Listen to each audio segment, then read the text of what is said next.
Allen's. So does everyone remember from last week when we went over Allen's test? Yeah, the thoracic outlet syndrome. Thoracic outlet. Okay, so this is digital Allen's, meaning your digits.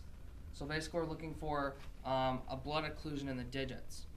What I'm going to do, and it should be pretty easy to see on here, is I'm going to occlude or basically constrict the blood flow to her hand by blocking off her radial and ulnar arteries and blood supply.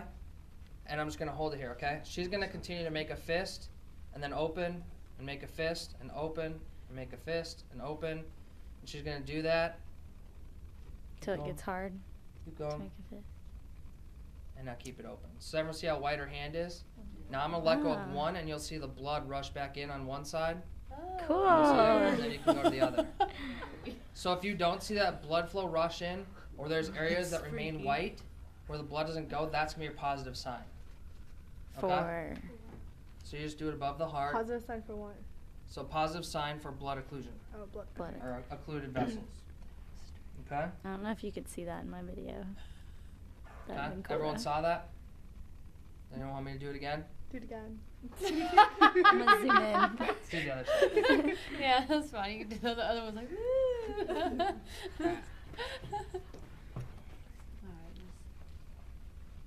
It's like that test you do as a kid. When you're a kid, that's what I was thinking. And it's like, do you feel the ghost coming out of your hand? That's what I used to do. How long do you make them? Just until it's just as long as you want?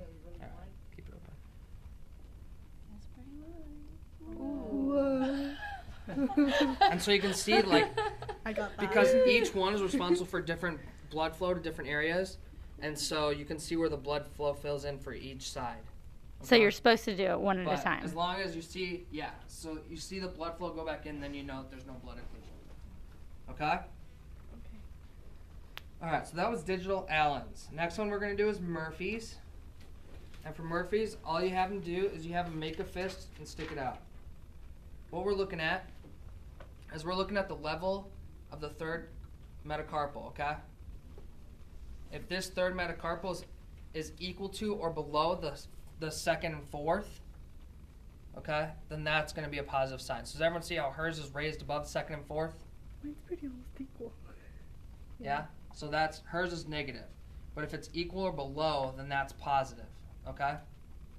And what that's positive for is a dislocated lunate. Dislocated lunate bone. Okay? So you make a fist, look at the level of the third. If it's equal to or below the second and fourth, then you're thinking dislocated lunate. Alright? The next one we're going to do is Watson's test. Watson's test, what I'm going to have her do is, everyone knows where your anatomical snuff box is? Remember that term? Okay, so anatomical snuff box is if you lift the thumb up like this, so you can see hers really well, this little hole right here, that's your anatomical snuff box. 2 tendons border, and then it's going to be bones. Okay? So you want to go in between those 2 tendons, and in there you're going to feel a carpal bone, okay? The scaphoid. What's the name of this movie? This is Watson's. W-A-T-S-O-N. Okay? And so now I'm going to have her go into ulnar and radial deviation. Yep, ulnar and radial. And when she goes into ulnar deviation, you can feel the scaphoid tuberosity there. Okay? And then when she goes into ulnar, radial deviation, if you feel like a clunk, it won't be like a loud clunk or an audible clunk, but you'll feel like a type thing. If you feel that, then that's a positive sign. So what you're looking for is a clunk with this one. Do you feel it? Okay? I don't feel it on there. And if you feel a clunk, then you're thinking, excuse me, then you're thinking that the scapholigament or scapholunate ligament, okay, is disrupted. So, torn, but that's what you're thinking if you hear that clunk. Okay? You'll hear it, or will you just feel it? You'll feel it. You won't hear it. Oh, okay. It's not going to be like an audible, like, but you'll feel like a little clunk. Okay? So, you feel the scaphoid tuberosity, go into ulnar and radial deviation, okay, just back and forth. And you feel a clunk, then that's the positive sign for scapholunate ligament disruption, okay, or tear. All right. Next one we're going to go over is Varus Valgus.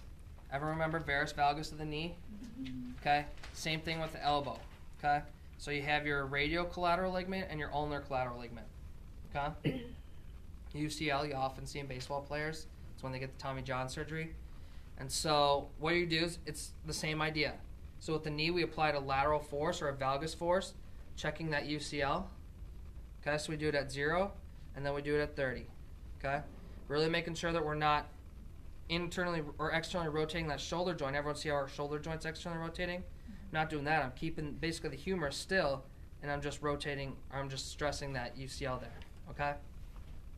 So 30 degrees flexion and full extension. And you can do the same thing for the radial collateral ligament, just going for the medial side. Okay? Full extension and 30 degrees. Okay? Looking for laxity, looking for solid end feel. If you get laxity or if you don't feel solid end feel, those are going to be positive signs. If you don't. If you don't. So if there's laxity or if you don't feel solid end feel, those are positive signs. Okay? And that's, again, positive for if you're doing valgus for your UCL, you're doing varus for your radial collateral. All right? And again, you want to check both sides on that one so you can see. She's got a little laxity. I'm sure it's the same on both sides. Women are typically more hypermobile than men, or a little more lax. All right? Okay. So the last one we're going to do is, it's just simply called TFCC. Does anyone know what TFCC stands for? It's triangular fibrocartilage complex, okay? And it's basically located right here. So basically on the medial side, okay? And it's, if you want to think of it, it's kind of like a meniscus for your wrist, all right? What we want to do is we want to try and load that and see if that's the source of the pain.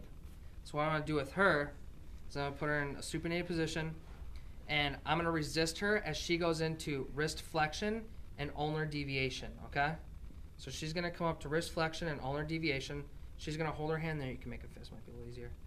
And then I'm going to try and push her back. So it's a resisted wrist flexion and ulnar deviation, okay? So you hold it there, don't let me push down. Okay, it doesn't require much. What we're doing is we're loading that TFCC, that complex area. And so if she gets pain at that site during this test, that's a positive sign. And then you're thinking there may be a tear to the TFCC. Okay? So that's when you're going to refer or get MRI or something like that. Cool? So we just talked about, had one about blood. We had one about a dislocation, 2 about ligaments, and then 1 about cartilage. All right? Let's go practice those.